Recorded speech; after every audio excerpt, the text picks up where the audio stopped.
ಚಾನಲ್ಗೆ ಸಬ್ಸ್ಕ್ರೈಬ್ ಆಗಿಲ್ಲ ಅಂದ್ರೆ ಈಗಲೇ ಸಬ್ಸ್ಕ್ರೈಬ್ ಆಗಿ ಪಕ್ಕದಲ್ಲೇ ಇರುವ ಬೆಲ್ ಐಕನ್ ಕ್ಲಿಕ್ ಮಾಡಿ, ಲೈಕ್ ಮಾಡಿ, ಶೇರ್ ಮಾಡಿ. ಚೇಳೂರಿನಲ್ಲಿ ನಡೆದ ಆಗ್ನೇಯ ಶಿಕ್ಷಕರ ಕ್ಷೇತ್ರದ ವಿಧಾನ ಪರಿಷತ್ ಚುನಾವಣೆಯ ಮತ ಪ್ರಚಾರಕ್ಕೆ ಕಾಂಗ್ರೆಸ್ ಅಭ್ಯರ್ಥಿಯಾದ ಡಿಟಿ ಶ್ರೀನಿವಾಸ್ ರವರು ಚೇಳೂರಿನಲ್ಲಿ ಪ್ರಶಾಂತಿ ವಿದ್ಯಾಲಯ, ಜ್ಞಾನೋದಯ ಪ್ರೌಢಶಾಲೆ, ಕರ್ನಾಟಕ ಪಬ್ಲಿಕ್ ಶಾಲೆ, ಸರ್ಕಾರಿ ಪಿಯು ಕಾಲೇಜು, ಮಾನಸ ಪದವಿ ಪೂರ್ವ college, new expert Kishore Aravinda ಆಂಗ್ಲ ಮಾಧ್ಯಮ ಶಾಲೆಗಳ ಹತ್ತಿರ ಭೇಟಿ ನೀಡಿ ಎಲ್ಲ ಶಿಕ್ಷಕರಿಗೆ ತಮ್ಮ ಅಮೂಲ್ಯವಾದ ಮತವನ್ನು ತಮ್ಮ ಕ್ರಮ ಸಂಖ್ಯೆ 2 ಡಿಟಿ ಶ್ರೀನಿವಾಸ್ ಎಂಬ ಹೆಸರಿಗೆ ತಮ್ಮ ಅಮೂಲ್ಯವಾದ ಮತವನ್ನು ಹಾಕಬೇಕು ಎಂದು ಶಿಕ್ಷಕರಲ್ಲಿ ಹೇಳಿದರು.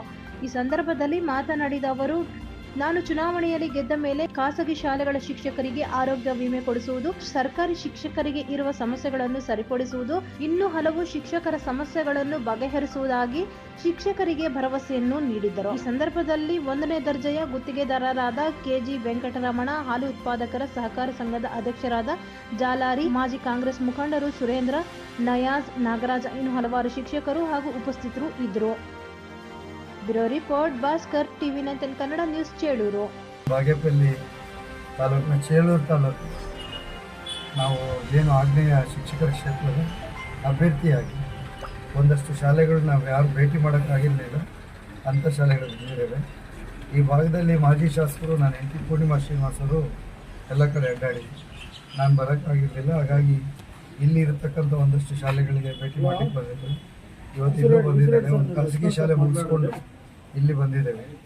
ಖಾಸಗಿ ಶಾಲೆಗೆ ಶಿಕ್ಷಕರಿಗೆ ಆರೋಗ್ಯ ವಿಮೆಯನ್ನು ಸರ್ಕಾರದಿಂದ ಕೊಡಿಸ್ತೀವಿ ಅಂತೇಳಿ ನಾವು ಈಗಾಗಲೇ ಸರ್ಕಾರದಲ್ಲಿ ಗಮನಕ್ಕೆ ತಂದಿದ್ದೇವೆ. ಅನುದಾನಿತ ಶಾಲೆ, ಇದೇನು ಅನುದಾನಿತ ಶಾಲೆ ಇದೆಯಲ್ಲ, ಇದನ್ನು ಉಳಿಸೋವಂಥ ಕೆಲಸ ನಮ್ಮ ದೊಡ್ಡ ಜವಾಬ್ದಾರಿ. ಯಾಕಂದರೆ BJPಯವರು NPS ತಂದಾಗ, ನ್ಯಾಷನಲ್ ಪೆನ್ಷನ್ ಸ್ಕೀಮ್ ತಂದಾಗ ಇವ್ರನ್ನೆಲ್ಲ ಹೊರಗಡೆ ಇಟ್ಟಿದ್ದಾರೆ. NPS ಇಲ್ಲ, OPS ಅತಂತ್ರ ಮಾಡಿದ್ದಾರೆ. ಹಾಗಾಗಿ ಖಂಡಿತ ಆ ಶಿಕ್ಷಕರನ್ನು OPS ಹಿಡಿದು ತರುವಂಥದ್ದು, ಖಾಲಿ ಇರುವಂಥ ಅನುದಾನಿತ ಶಿಕ್ಷಣ ಸಂಸ್ಥೆಗೆ ಖಾಲಿ ಇರುವಂಥ ಎಲ್ಲ ವೇಕೆನ್ಸಿಗಳನ್ನು ತುಂಬುವಂಥದ್ದು, ಜ್ಯೋತಿ ಸಂಜೀವನಿಯನ್ನು ಅವ್ರಿಗೆ ಎಕ್ಸ್ಟೆಂಡ್ ಮಾಡುವಂಥದ್ದು ನಮ್ಮ ಆದ್ಯ ಕರ್ತವ್ಯ ಆಗುತ್ತೆ. ಖಂಡಿತ ಅದನ್ನು ಮಾಡ್ತೇವೆ.